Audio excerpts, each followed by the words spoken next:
Good morning दोस्तों। आज video शुरू करने से पहले हम अपने सीईओ को विश करेंगे। तो दोस्तों, आज हमारे ग्रेट सीईओ मिस्टर ऐश मुफारेह का बर्थडे है। तो हमारी तरफ से और हमारे पूरे व्यूअर्स की तरफ से और पूरी ऑन पैसिव कम्युनिटी की तरफ से हमारे ग्रेट सीईओ को हम उनके बर्थडे पर बेस्ट विशेस देते हैं और दुआ करते हैं कि उनके जीवन में जो भी परेशानियां हैं वह जल्द से जल्द दूर हो जाएं और हम सभी ऑन पैसिव के कामयाबी को एक साथ सेलिब्रेट करें। Wish you a very happy birthday mister Ash Mufareh. मेरा नाम बॉब ताकुसी है। दरअसल मैं रॉबर्ट ताकुसी हूँ। हर कोई मुझे बॉब बुलाता है, पर अगर आप मुझे रॉबर्ट कहें तो शायद मुझे लगे कि आप किसी और की बात कर रहे हैं, इसलिए सब मुझे बॉब ही कहते हैं। मैं वास्तव में 60 के दशक के अंत में इंग्लैंड में पैदा हुआ था, लेकिन अमेरिका आने से पहले मैं कैमरून में पला बढ़ा, तो मैं खुद को ब्रिटिश कैमरूनी अमेरिकी मानता हूं।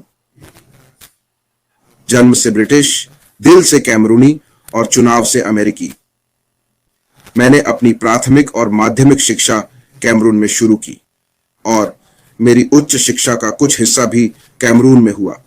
मैं याउंडे विश्वविद्यालय के कानून और अर्थशास्त्र संकाय में था, जहां मैंने लगभग अपना पहला साल पूरा किया और एक विद्रोह हुआ। कैमरून वालों को याद होगा, 1990 के आसपास याउंडे विश्वविद्यालय में एक छात्र क्रांति हुई थी। मेरे माता पिता ने कहा कि स्थिति बहुत खराब थी, कुछ छात्रों की मौत भी हो गई। मेरी छोटी बहन, जो तब ह्यूस्टन में थी, ने पिताजी को समझाया कि मुझे कैमरून छोड़ना होगा और इस तरह मुझे कैमरून से बाहर भेज दिया गया और कानून में मेरा करियर बस खत्म हो गया। क्योंकि जब मैं अमेरिका पहुंचा तो उस रास्ते पर आगे नहीं बढ़ सका, मुझे फिर से शुरुआत करनी पड़ी। तो मैंने ह्यूस्टन कम्युनिटी कॉलेज में दाखिला लिया, जहां आसानी से मिल गया, और मैंने पहले 2 साल बैंकिंग और फाइनेंस में पढ़ाई की। फिर आईटी में स्विच किया, फीनिक्स यूनिवर्सिटी से डिग्री ली और कई सर्टिफिकेट हासिल किए। लेकिन 1988 में मैं कैम्ब्रिज टेक्नोलॉजी पार्टनर्स नाम की कंपनी के साथ आईटी इंडस्ट्री में शामिल हुआ। हमने देश भर में रैपिड एप्लीकेशन डेवलपमेंट का काम किया। यही वजह है कि मैं समझ सकता हूं कि हमारे संस्थापक मिस्टर ऐश यहां हमारे लिए क्या कर रहे हैं। लेकिन मैं कुछ अन्य फाउंडेशनों में भी काफी शामिल हूं। मैं वास्तव में कैमरून में लोगों की मदद करने वाले 2 प्रमुख संस्थानों का प्रवक्ता हूं। एक है लैम्बे डायबिटिक फाउंडेशन और दूसरा सिकारेस trans global alliance foundation. Diabetic foundation मेरे लिए खास है क्योंकि मेरे पिता मधुमेह की जटिलताओं से गुजरे। तो मेरा यह दोस्त, जब वह था, उसे भी मधुमेह से जुड़ी पारिवारिक समस्याएं थीं।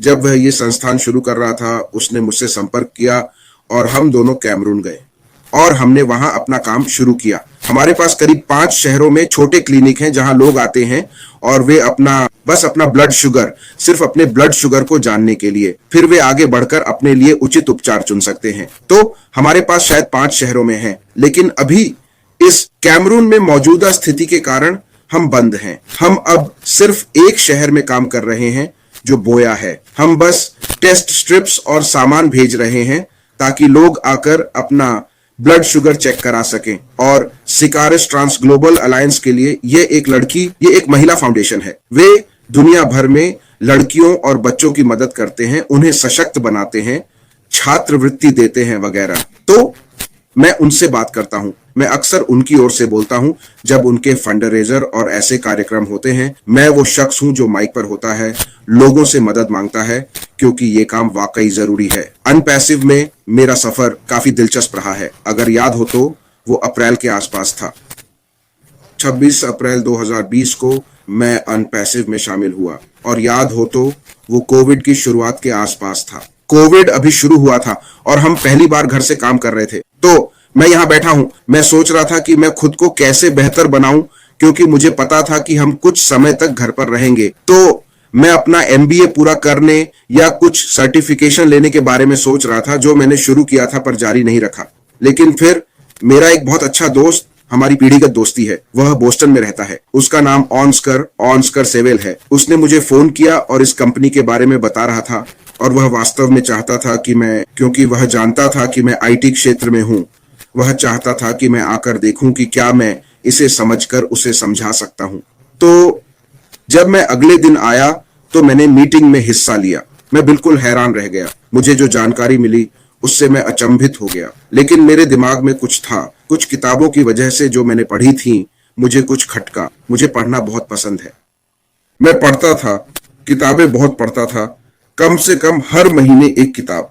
अब बच्चों और सब कुछ के साथ बस समय नहीं मिलता। लेकिन एक किताब थी जो मैंने पढ़ी, रॉबर्ट कियोसाकी द्वारा लिखी। इस किताब में कियोसाकी समझा रहे हैं, इसका नाम है रिच डैड पुअर डैड। मुझे लगता है कि हम सब ने इस किताब के बारे में सुना है। कियोसाकी बता रहे हैं कि 300 साल पहले धन कैसे तय होता था। उन्होंने कहा, पहले धन उनका था जिनके पास जमीन थी, समझे। 18वीं-19वीं सदी में जमीन के मालिक ही धनवान थे, कियोसाकी कहते हैं। और अगली सदी में यह कारखानों के मालिकों के पास था। औद्योगिक क्रांति याद है, कारखानों और उद्योगों के मालिक ही धन के मालिक थे। पर कियोसाकी कहते हैं इस 21वीं सदी में धनी वे होंगे जिनके पास जानकारी होगी, और वह जानकारी प्रकाश की गति से आपके पास आएगी। पलक झपकाई और आप चूक गए। वे कहते हैं कुछ करोड़पति बनेंगे और कुछ पीछे रह जाएंगे। जब मैं अनपैसिव सुनता हूं तो ये विचार मेरे मन में आते हैं। क्या कियोसाकी यही कह रहे थे?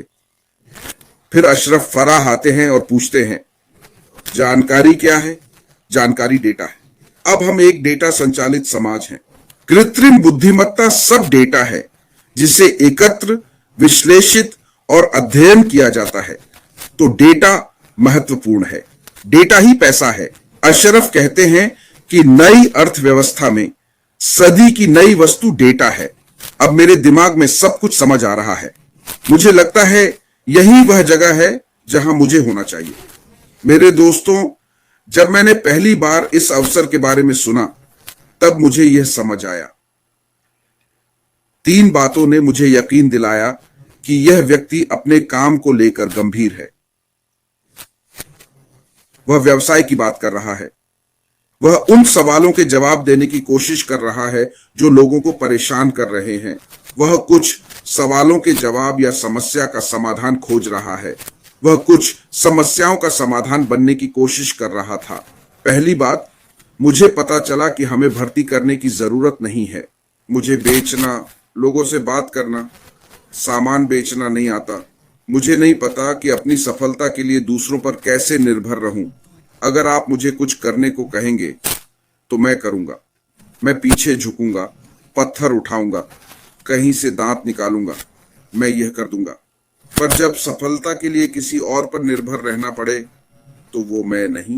जब पता चला कि भर्ती नहीं करनी, सिस्टम ऐसा है जो आपके लिए काम करेगा, यही वो बात थी जिसने मुझे कहा, अरे मुझे यही जाना है। दूसरी बात, आपको बार बार भुगतान नहीं करना पड़ता। याद रखें, इस तरह के व्यवसाय में हर कोई मासिक भुगतान करता है, चाहे सफल हो या ना हो। आपका डेबिट या क्रेडिट कार्ड उनके पास फाइल में रहता है। वे हर महीने शुल्क लेते हैं, चाहे आप कमाई करें या ना करें। वह कह रहा है कि आप सिर्फ एक बार भुगतान करेंगे। उसके बाद सिस्टम आपकी कमाई से ही अपना भुगतान करेगा। आपको कभी भी अपनी जेब से पैसे निकालकर सिस्टम को नहीं देने होंगे। यह मेरे लिए बहुत आकर्षक था। और तीसरी बात थी उत्पादों की। अक्सर ये कंपनियां क्या करती हैं? वे कोई स्कीम या आइडिया बेचकर पैसे कमाती हैं और कुछ सालों बाद वे गायब हो जाती हैं। हमारे पास अपने खुद के उत्पाद हैं। अनपैसिव क्रांतिकारी उत्पादों का सूट बना रहा है जो इंटरनेट को बदल देंगे। हमारे पास अपने खुद के उत्पाद हैं। हम एकमुश्त भुगतान करेंगे, फिर आपको खुद को मारने की जरूरत नहीं।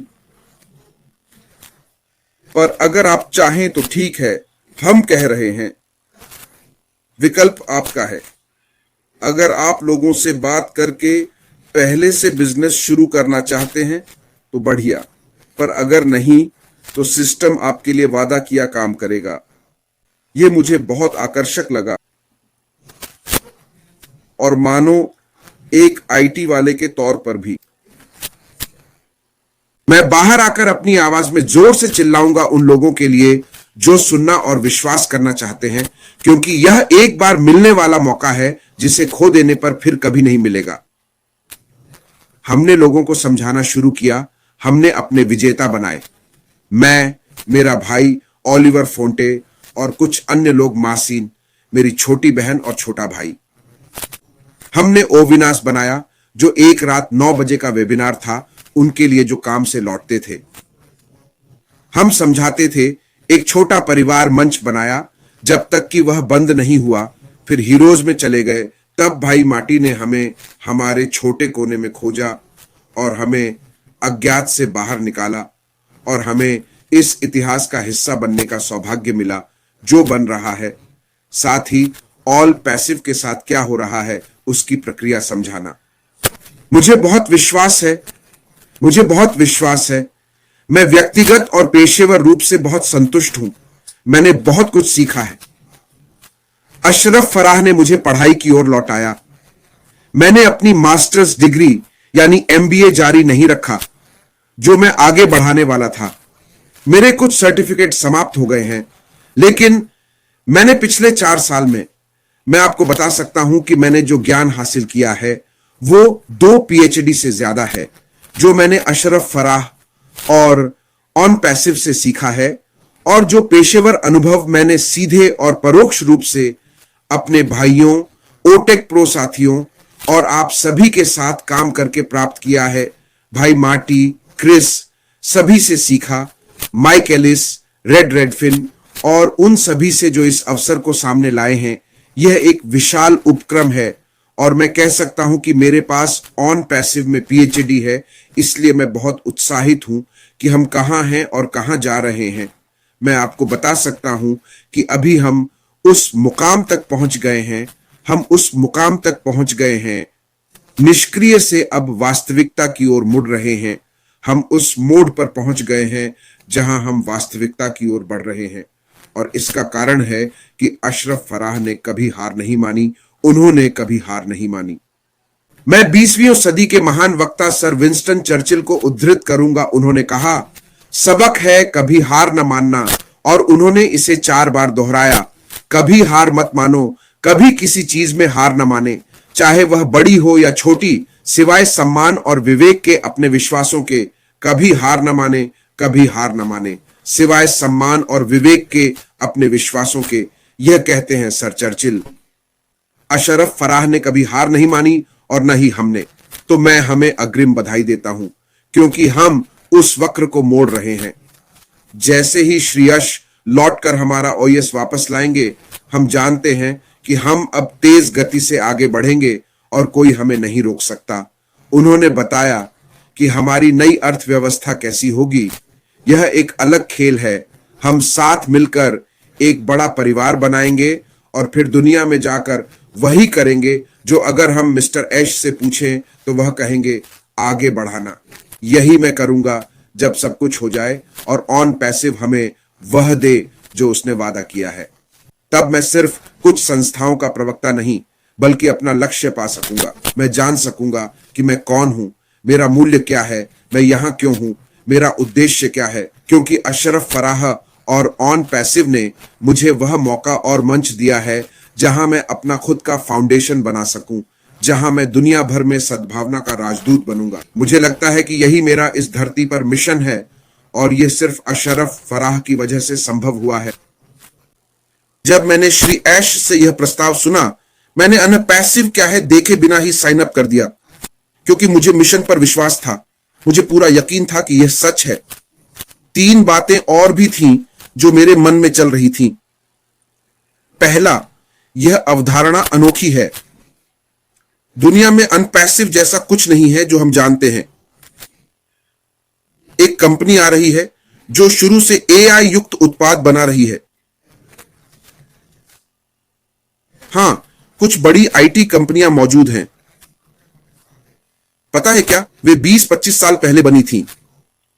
एआई एआई 50-60 के दशक से मौजूद है, हम मानते हैं, पर कोई कंपनी ऐश मुफारा की तरह एआई नहीं विकसित कर रही। यह एक तथ्य है। सब अब पैच लगाकर समय से तालमेल बिठाने की कोशिश कर रहे हैं, पर ऐश मुफारा कहते हैं, मैं आज कल की तकनीक बनाऊंगा। अपने शब्दों में, मैं कल की तकनीक आज बनाऊंगा, और वह 2018 में शुरू करता है। इनमें से ज्यादातर कंपनियां अब आ रही हैं। 2022-23 में आप देख रहे हैं कि कुछ कंपनियां आदेश दे रही हैं कि टीमें वापस जाकर शुरू से बनाना शुरू करें। ऐश मुफारा ने 6-7 साल पहले शुरुआत की थी, तो यह अवधारणा अनोखी है। यह पहली बात है। दूसरी बात, तकनीकी रूप से यह संभव है, और मैं यह दृढ़ता से कहता हूं क्योंकि मैं इस क्षेत्र में हूं।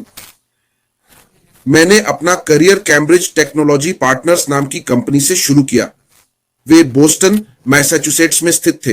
मुझे लगता है नोवेल ने उन्हें खरीदा, फिर किसी और ने। हमने अमेरिका में तेज एप्लीकेशन डेवलपमेंट किया। तो मैं समझता हूं कि ये सिस्टम कैसे बनते और काम करते हैं। जो ऐश मुफारा कह रहा है कि वह बनाएगा, तकनीकी रूप से वह संभव है।